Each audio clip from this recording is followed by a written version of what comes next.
What's going on, Summoners? Welcome back to another ProGuides video. I'm Kangas, and it's time for another weekly news update. There's a lot of great things that have been recently announced, as well as a few controversial opinions on the rise. So hit that sub button, and let's get right into it.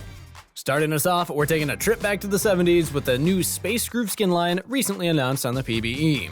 Combining the flashy, colorful aspects of funk with implications of war crimes and intergalactic warfare, these new skins are sure to satisfy your needs and get your groove on. This new skin line will be featuring yet another legendary skin with the introduction of Space Groove Blitz and Crank. Blitz and Crank are Cat Planet's fiercest warriors that work to pilot everyone's favorite robot, and for 1820 RP, you'll be able to as well. Coming full of amazing animations, a fun recall, sick border, and one of the cutest splash arts that you're ever gonna see, this new Blitz skin is sure to empty the wallets of Steam Golem mains all around the world.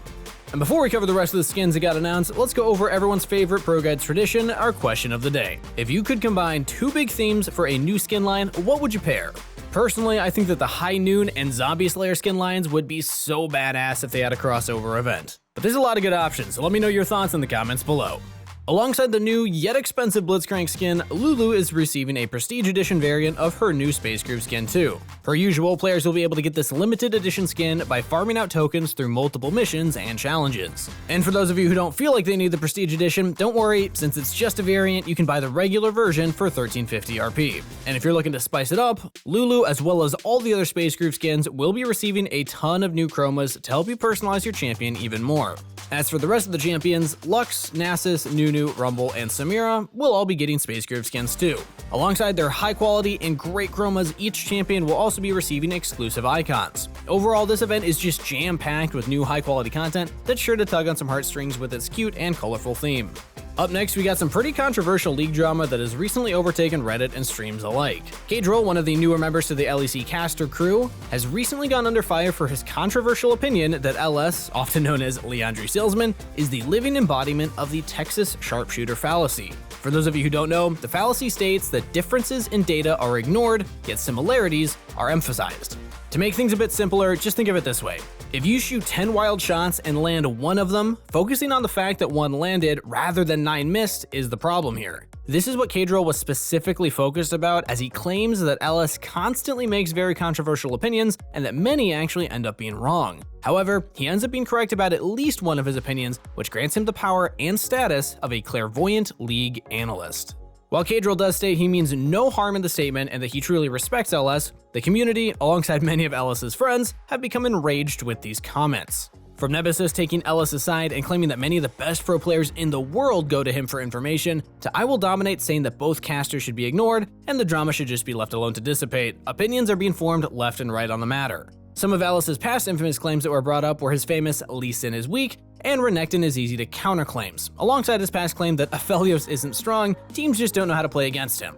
Overall, it will be interesting to see how LS responds given his respected position within the league community. And before we continue with the video, I want to remind you guys that we're still doing a ProGuides subscription discount. You can use the discount code RANKUP2021 to get 20% off your next subscription. If you've never used ProGuides before and are serious about climbing this season, head on over to the website and check out the codes so that you can claim this sweet deal and gain access to our exclusive guides, courses, and even coaching. Don't miss out on this amazing opportunity. Now, let's get back to the video.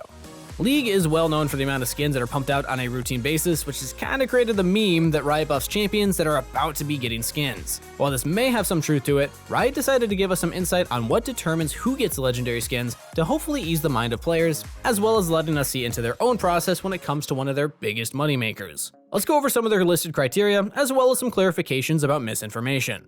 As we all know, legendary skins have significantly greater quality than epic, or better known as normal skins. These skins often feature new recall animations, ability changes, and sometimes overall thematic shifts. With this in mind, it's no surprise that legendary skins take a significantly longer amount of time than their normal counterparts. Due to this, Riot tends to prioritize champions that are broadly popular, meaning that it doesn't matter if Vayne is every AD carry's favorite champion, if the community as a whole likes Seraphine more, it's pretty likely that she'll be the priority. That being said, keep in mind Riot is a business, and whether we like to accept it or not, they need to do what's best to make money. Of course, this does come with some limits, but that's a conversation for another video. When looking at creating a legendary skin, alongside champion popularity, the champion's theme needs to fit with whatever theme that they're looking to create an event around. It's very rare that Riot releases new skins without some kind of theme or event, so if the most popular champion doesn't match it, it's unlikely that they'll be part of the skin line. Just imagine if they did another High Noon event and you find out that Sona was one of the champions in it. Wouldn't really make a lot of sense, right? That being said, it seems like Riot also takes into account how recently a champion has gotten a skin. For example, if Ezreal was considered for a Space Groove skin, yet Riot has a Wizard theme planned, they may just wait till the Wizard event to give him new skins, as it would fit his theme, as well as give some extra time between his skin lines. That being said, we all know some champions bypass this rule, and yes, we are talking directly about Lux. Alongside all this criteria, they also look to make sure that a champion isn't getting one specific kind of skin. That means not stacking a single theme throughout 4 different skins, as it would add a bland and repetitive design. For example, you wouldn't want Varus to have 7 sci-fi themed skins. You'd want a healthy mix of themes that offer different experiences and patterns. Although it can feel nice to have some overlap for those that like a theme, but not the specific skin that was released with it. Last but certainly not least, Riot wants to find champions that can truly take on the mantle of a legendary skin. As we mentioned before, these skins are made to elevate the champion and their abilities to a whole nother level. Placing this kind of vibrant and expressive change doesn't always suit specific champions, especially with these other factors in mind.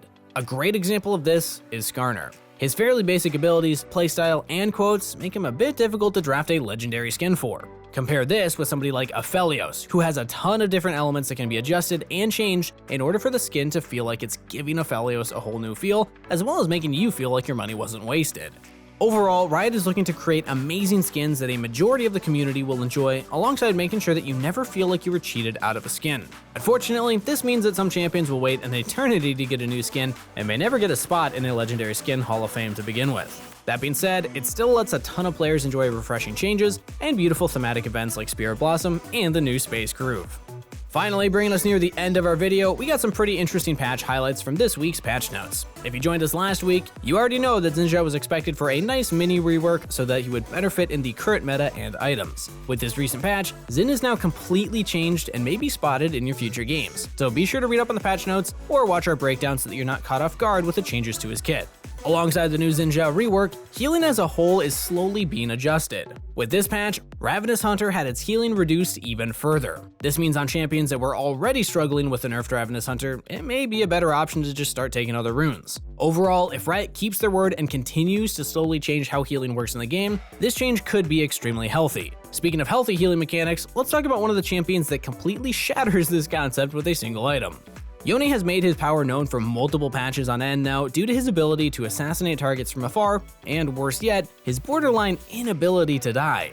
Armed with a shield bow and a bloodthirster, as long as Yone is constantly attacking an enemy, he can heal for insanely high amounts. This patch, shield bow is getting its lifesteal passive removed and is being exchanged for additional AD when the shield pops, as well as some extra health on the shield overall. This readjustment makes it so that champions are still able to get to the safety of shield bow, yet not make it impossible for the enemy to play against hyper healing champions that use its lifesteal passive. Again, overall, this is a nice change in the long run, as it lets the game shift away from a battle of who heals more to one of wits and strategy, kinda like old League. And before we close out the video, don't forget to join us on Discord so that you can become a part of our amazing ProGuides community. We also offer exclusive giveaways and classes on our servers too, so don't miss out on this opportunity. You can find the link in the description box below. And that's all for this week's news. Thanks so much for watching. Really hope you enjoyed the weekly recap and got to learn a lot of new information. Be sure to hit that sub button so that you can stay up to date with our new uploads about news, patches, tier lists, and in-depth guides. We'll see you guys in the next video, but until then, stay safe, stay hydrated, and I'll see you next week.